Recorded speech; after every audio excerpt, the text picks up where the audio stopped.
Hello, hello, hello everybody, I am Jmulls of Jmulls Gaming, and the release of Metaphor Refantazio is fast approaching. And I thought it was a good time to talk about the little things. You know, the things that don't ordinarily get talked about all that much, or just little design quirks that add up to something great that may go underappreciated or just not talked about enough. And that's the purpose of today's video. I want to point out a few of my favorite things and just talk about a game that is shaping up to be one of my favorite games this year. So let's get into it, and bear in mind, these are things that by themselves don't make the game great or bad or anything like that. Just little things that add to either the charm or the aesthetic or just produce a passing nod of approval. Or they can be very subtle things that add a lot to the experience, and let's start off with one for the aesthetic. So that is the overall UI design. When you look at the top of your screen in combat, you'll see, insert spoilers for the rest of this video by the way,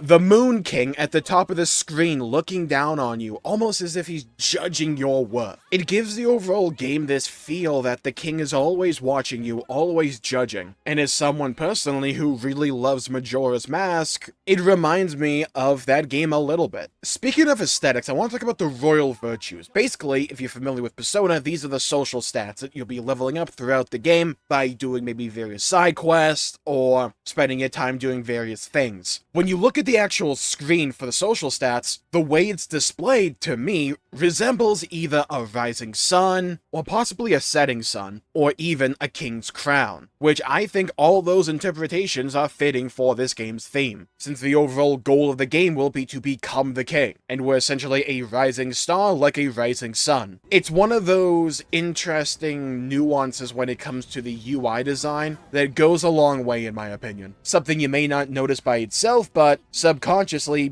builds on everything else in the game to create a feel or an atmosphere. I like it. Now let's go on over to the combat, and these things, in my opinion, are a bit more important, that are a bit more impactful, and make the game more interesting and fun for me. One of the things I really came to like, and that I didn't know was going to be there, is that the different archetypes you have give you different kinds of overworld attacks. Basically, the game has a real-time combat system that you can use to either kill enemies that are too weak for you, or weaken enemies so that you can go into combat with a bit of an advantage. But the types of attacks that you do in the overworld with this real-time combat change depending upon what archetype you have equipped on your main character. The Seeker, which is your basic one, is just a regular sword, so it's basic sword swings. If you go over to Warrior, though, you get these big charged heavy swings, and they are way slow compared to everything else, but they hit harder. And I've been playing Mage a lot recently because I've been trying to gain my MP back in the Goblin Dungeon. And with Mage, you don't just bonk them with a stick, you actually have this AoE attack. So when you're going against groups of enemies like groups of goblins, you can just wipe them all out very quickly. It's really nice, and it adds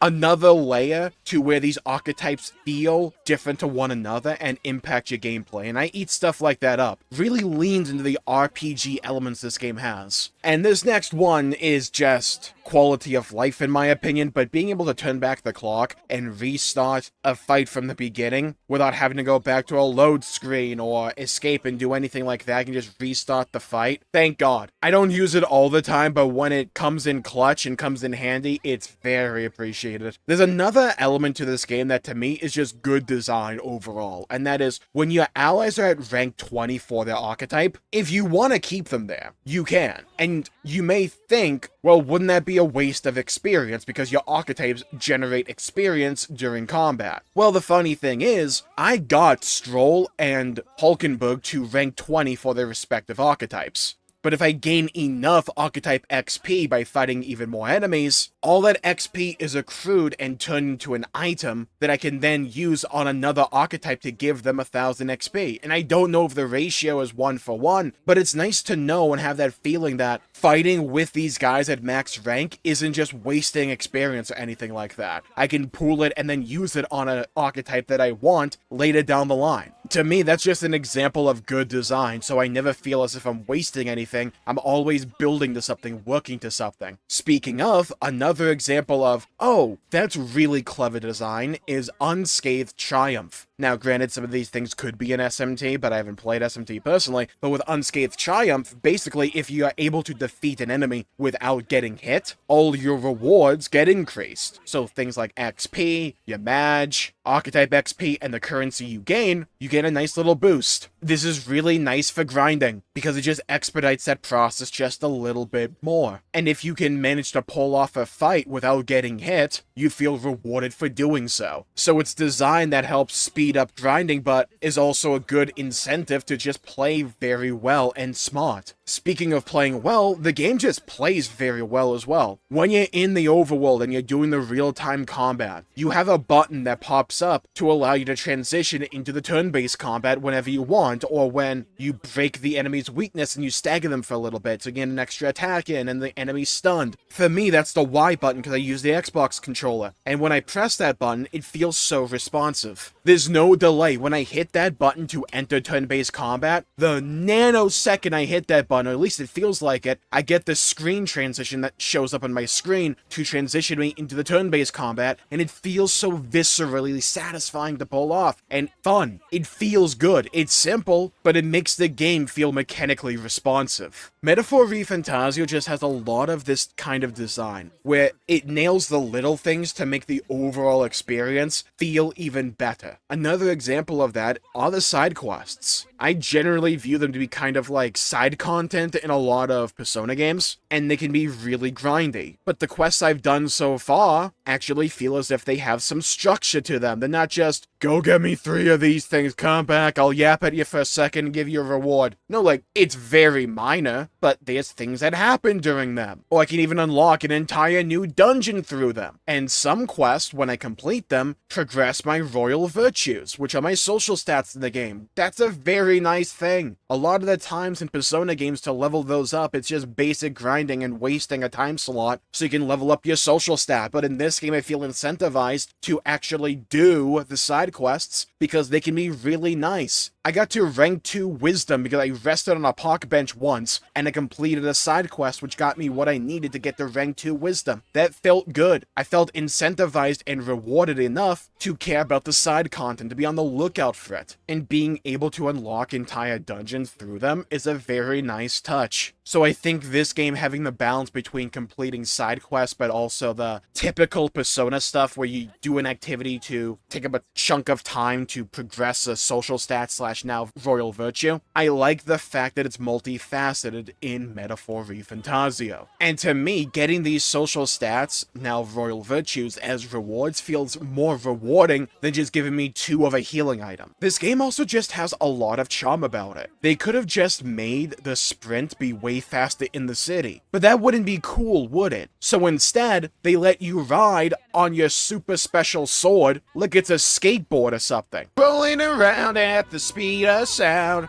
Got places to go, gotta follow my rainbow. And you can navigate the main city using that. It's nice. It's a bit clunky, don't get me wrong, but it's nice to have that option available to me, and it's just cool to do. Atlus is known for having great visual aesthetics when it comes to its games. They're known for having striking visuals, and I love how Metaphor Refantazio follows in that idea as well, but is still unique. I love the storybook aesthetic that the game has, and how the world looks almost like painted. It's a very unique visual style, and I wasn't sold on it completely when I saw trailers, but playing the demo myself, moving around the map and all that, I think it's absolutely gorgeous. It's another example of art style over graphical fidelity, because when you look at the texture work for a lot of things, it's not all that good, but it lends itself to the aesthetic of the game, and when everything is taken into motion and taken into consideration, I think it's a beautiful game and adds to the overall vibe that the game has. And I did talk about this briefly earlier, but those XP items, what a great idea, because you don't only get them by having someone at a max rank for their archetype and just grinding. They can be rewards, you can find them, so you gain these items that you can then utilize and spend to give archetypes of your choice additional experience, and it feels good. I can target specific archetypes that I want to level, but that I don't want to grind for. So like maybe I want to level up my healer for a quest, but I don't want to necessarily play as healer, which is what happened to me. So while I'm playing as mage, which is what I preferred, I managed to pool all these items together and level my healer that way. It's player choice and is a great RPG mechanic. Also, the loot feels really damn good. I talked about this before, but in the demo, there's a cave. At the end of the cave, there's a giant dragon and it's sleeping. You can choose to either sneak around the dragon and avoid it altogether, or you can choose to man mode it and fight it. You may die a couple of times, or you may be able to take it down eventually. And if you do, you find this really cool sword. If you then purify the sword,